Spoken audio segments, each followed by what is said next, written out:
नमस्कार जनवार्ता को स्वागत करुच्ची मु लोकनाथ। विगत 2 दिन हेब गोटे ना बेस चर्चा रही राज्य में से होती रवींद्र जेना पूर्वतन सांसद विजु जनता दलर से 2 दिन पूर्वर इस्तीफा देले गतकाली भारतीय जनता पार्टी जोगदेले।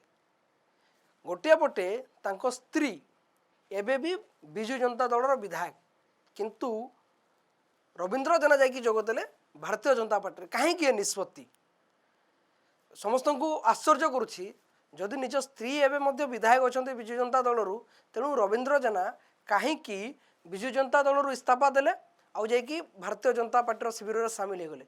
ये कौन छोटिया लोक नुहति, ये मोस्ट पावरफुल लोक विजु जनता दल सरकार समय ये पावर कॉरिडोर लोक, ये कोर टीम लोक, ये बबी दास को लोक बोली कह जाउथला।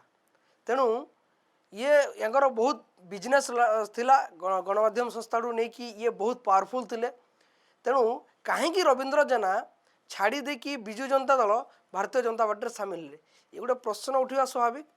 किंतु सबुरी भीतर गोटे बड़ दृष्टिकोण होची कि जहाँ गोटे चर्चा सामना को आसूची सीसोर चिटफंड ठकई मामला जहाँ एबे पुणी दाना बांधुची।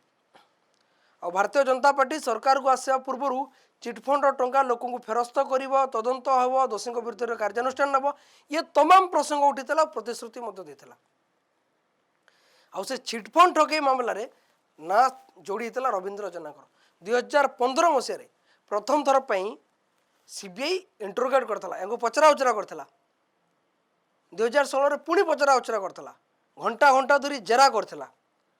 2017 जो तांकर विभिन्न स्थावर अस्थावर जो संपत्ति रही विभिन्न जगह सीबीआई चढ़ाऊ करता, जांच करता। ये किसी तथ्य मुझे सामने रखुची। केवल सीबीआई द्वारा नुह 2017 मसीह जो कस्टम डिपार्टमेंट और सेंट्रल बोर्ड ऑफ एक्साइज एमान तरफ रही छापा मरा जाता। लगातार सीबीआई चिटफंड मामला रे रवींद्र जेना ना नहीं इविन सीबीआई जो चार्जसीट जो दाखल कला से रवींद्र जेना ना थिला। तेणु देखो 2019 मसीह गोटे हाइकोर्ट रे गोटे केस दायर है, 2025 मसीह गोटे इंटरिम प्रोटेक्शन देला हाइकोर्ट। तेणु चिटफंड मामला रे सबुठु बेसी ना जदि कौ नेतार आसी विजु जनता दलर ताहले एई महाशयकर ना आसी रवींद्र जेना।